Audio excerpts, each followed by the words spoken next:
you moved from teaching into working in an Amazon warehouse. So I was wondering, tell us the story of teaching to Amazon warehouse.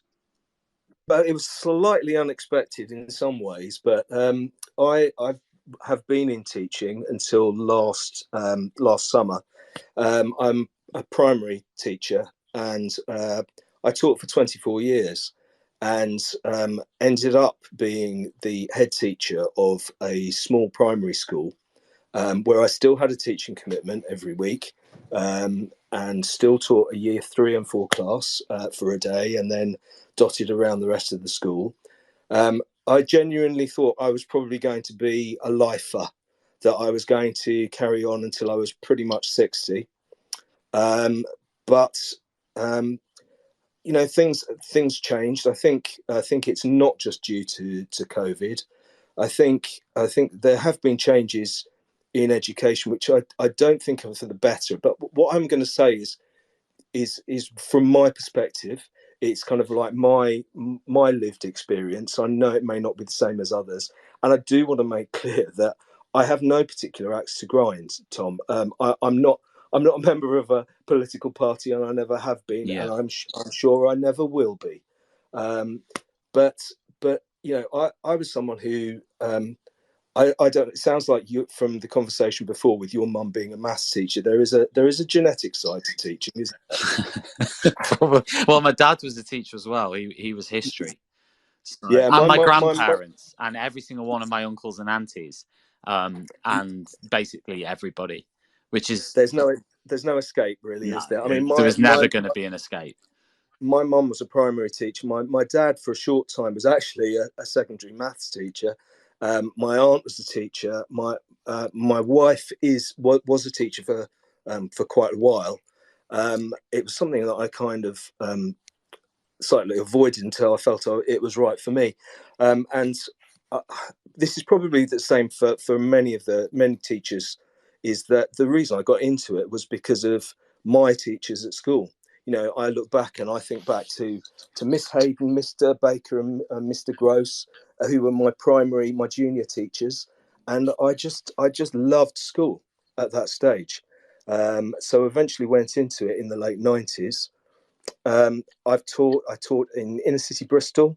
I taught in suburban Gloucester. I taught in a small market town in Wiltshire, and I finished up by teaching in two village primaries in Gloucestershire. One where I was deputy head for nearly 10 years, and one where I was a teaching head for just over 7 years. So And why did you quit then? Tell us the process up to quitting teaching. Like what the were the process yeah. the process up to quitting teaching was I having gone into school leadership. So I'm doing it from this perspective.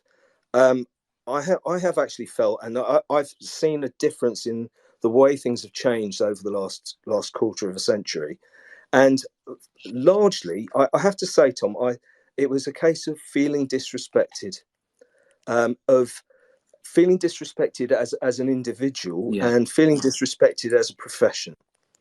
Yeah. Um, there were, flashpoints. Really, I mean, a lot of us obviously found COVID extremely Mm. testing, particularly as school leaders. Mm. And there was a period through there where, quite frankly, um, some of the things coming from the Department for Education were disrespectful. We would be getting no notice of things. Um, we would be getting new documents coming through which were 40 pages long. We'd be getting them on a Friday night, ready to implement on a Monday morning. So you can talk as much as you like about well-being and work-life balance, but when you're getting that dumped on you at 7 o'clock on a Friday evening, and you have to have that in place on a Monday morning, that's difficult. So there were things that were sort of COVID related, Yeah. really, but also, I've seen over time things like the way that CAMS and the SEND support has been stripped away, almost systematically over the last decade, and how much schools and particularly school leaders are taking on things that are quite frankly really not shouldn't be in their remit. it that was something I found extremely difficult. I found personally found Ofsted very difficult. I've been through 5 or 6 in my time.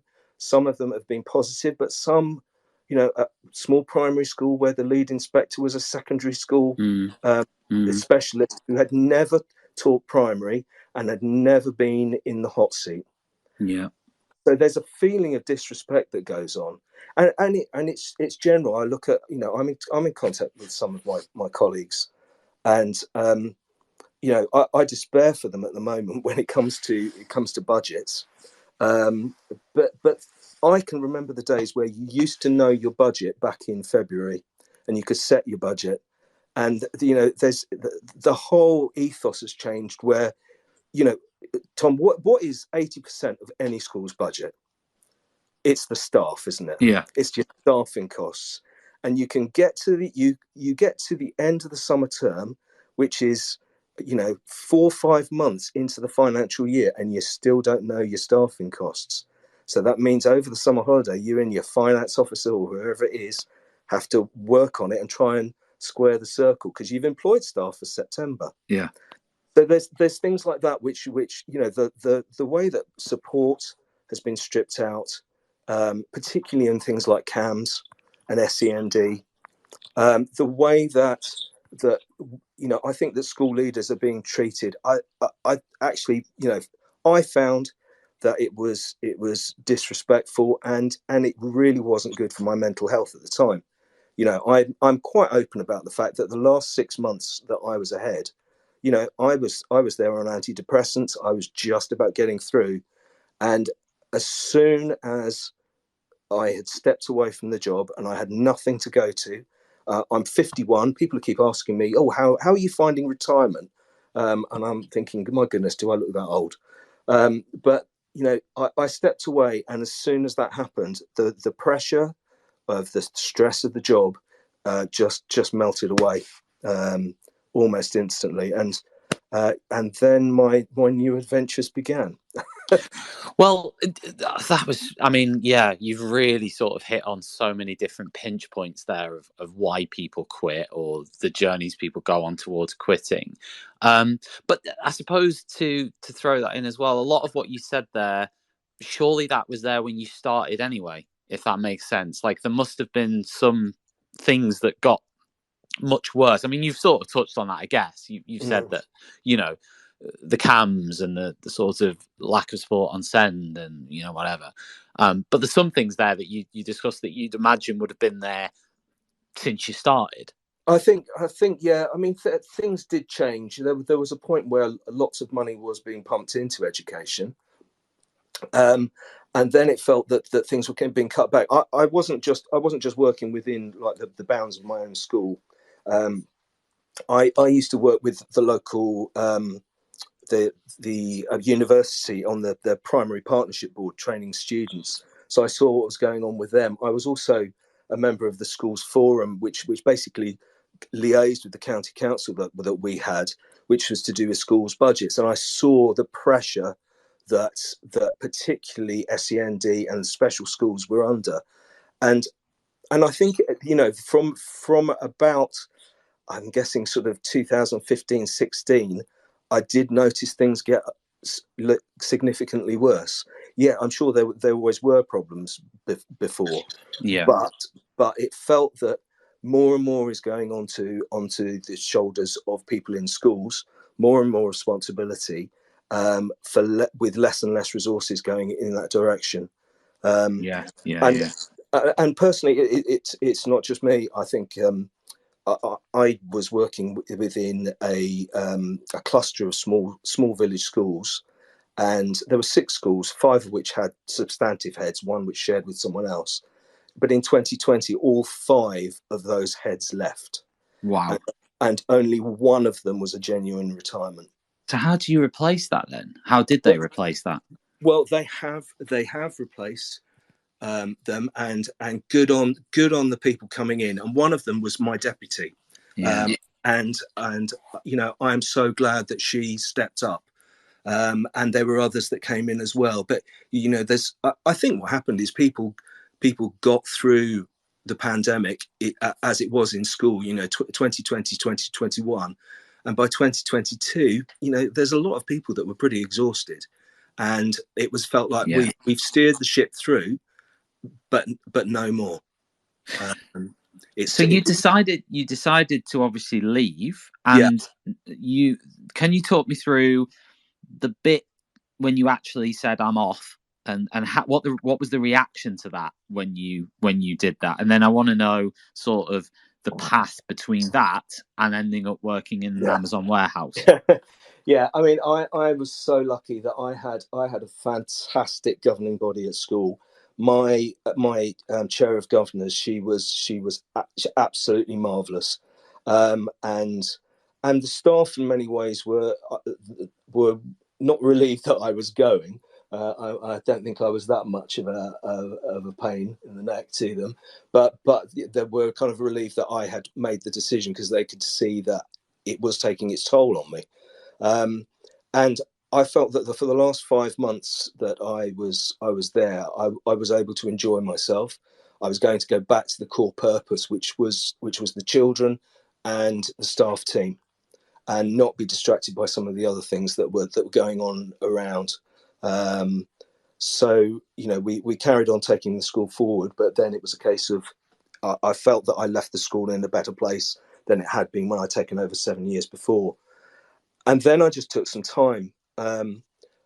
Fortunately, with teaching, you do get the holidays, and I had the summer holiday in 2020 to look at jobs, and decide that actually, what I was going to do is I was going to take something on. I applied for several jobs, and I want to talk really about the whole transferable skills in a minute that many teachers do have. But I decided that when a couple of things hadn't worked out, I was going to take on something to pay the bills, and that thing was working nights in a warehouse. Wow. And I mean, I come from my education is very middle class, but I come from originally a working class background. I was actually with my uncle the other day, yesterday, and he used to work nights delivering from Mother's Pride.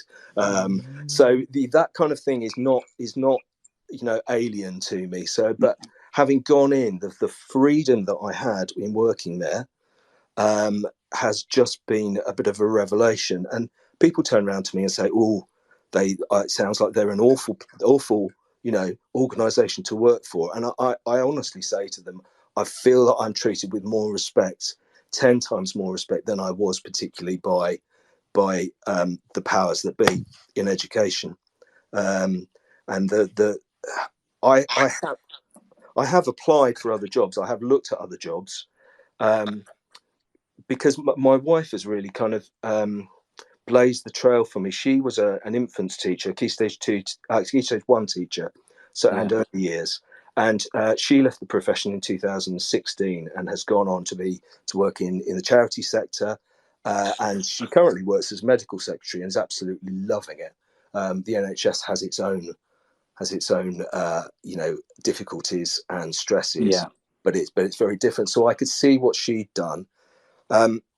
I think the thing, I was talking with her earlier before coming on here, and as teachers, it is true that we have many, many transferable skills, and they can be used in all sorts of ways. Our communication, our way of thinking, our work ethic as teachers is high, and she has particularly found that the skills that she had have been easy to move across.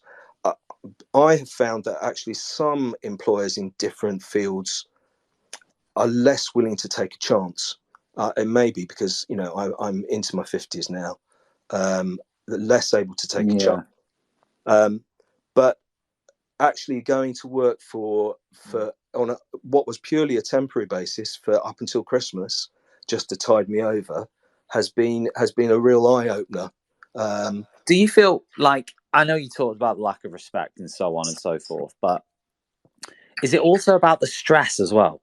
Is it about that day-to-day stress? Because no matter, for me, I'm still teaching part-time. I've been teaching since 2007. You Yeah. know, it's never really bothered me. Mm. I say it hasn't bothered me. Obviously, it's annoyed me what the government have, what different governments have said and done, and sort of, whatever it is, right? The things they've Yeah. said or the way I've felt when they've said them.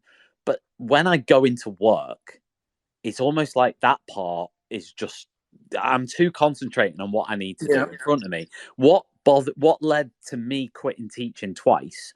The first time in 2015, I thought that was going to be terminal. I thought that was it. Mm. And actually, what happened is I was out for maybe 5-6 months, and then I got a job full time in an international school in Spain, which I loved, absolutely loved it.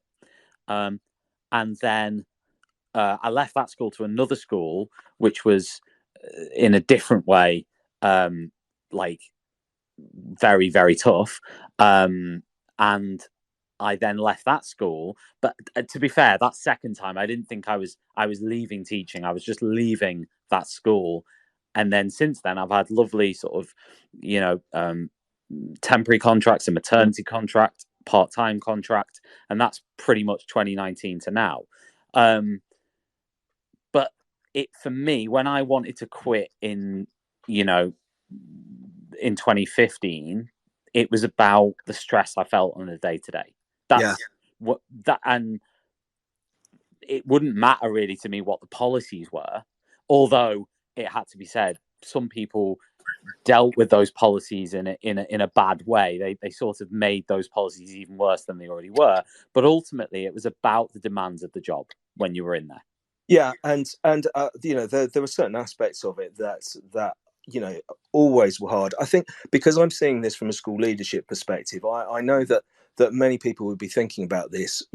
One of the things that may be most problematical for people is relationships with senior leadership teams, senior management teams in school. That they are the ones who are perhaps having the stress from above, but a lot of people who are working in the classrooms, who have got the face-to-face role, it is the problem actually the profession of teaching, or is it the context and the culture of where you are at the moment?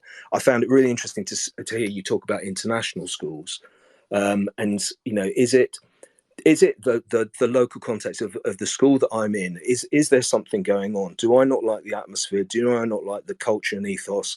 Is there a problem with the senior leadership team? Is there bullying going on? Is it a case that I just need to?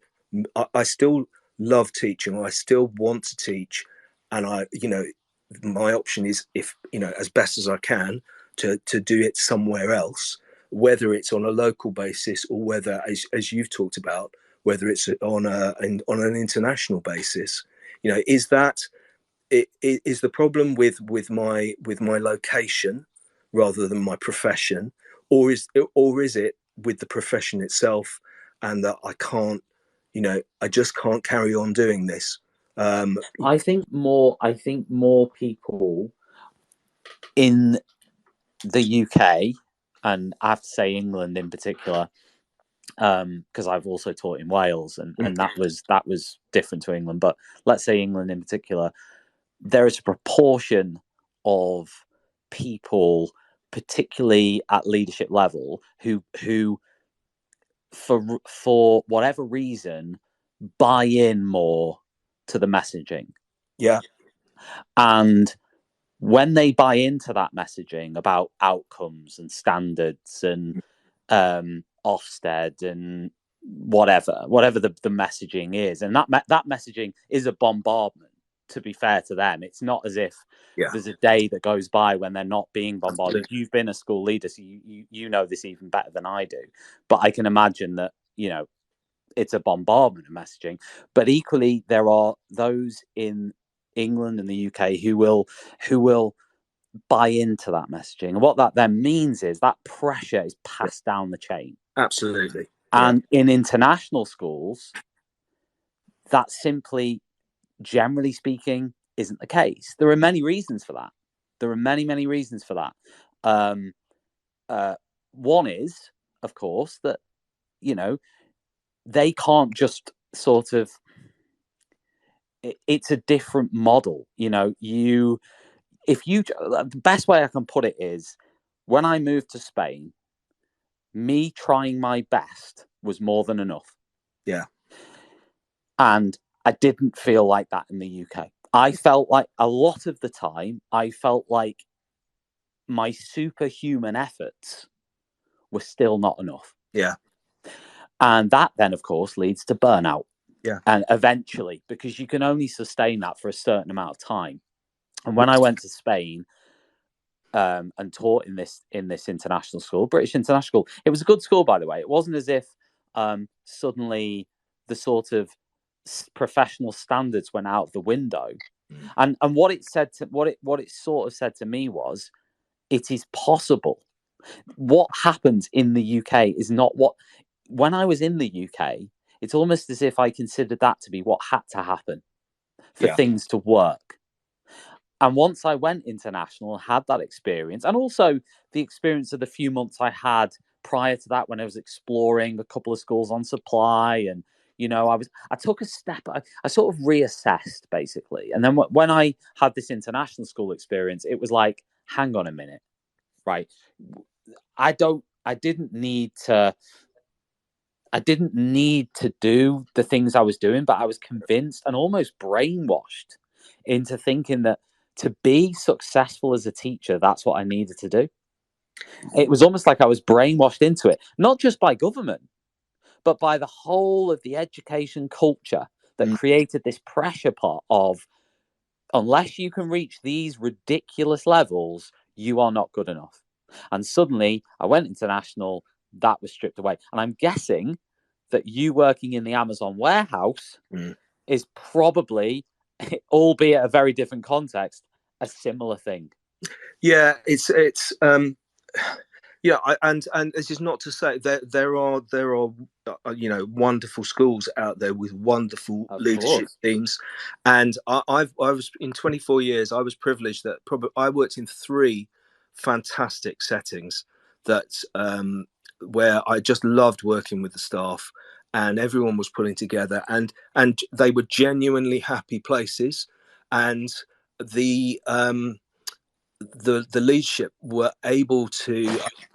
I don't want to break any of your guidelines, but the leadership saw themselves as basically poo umbrellas.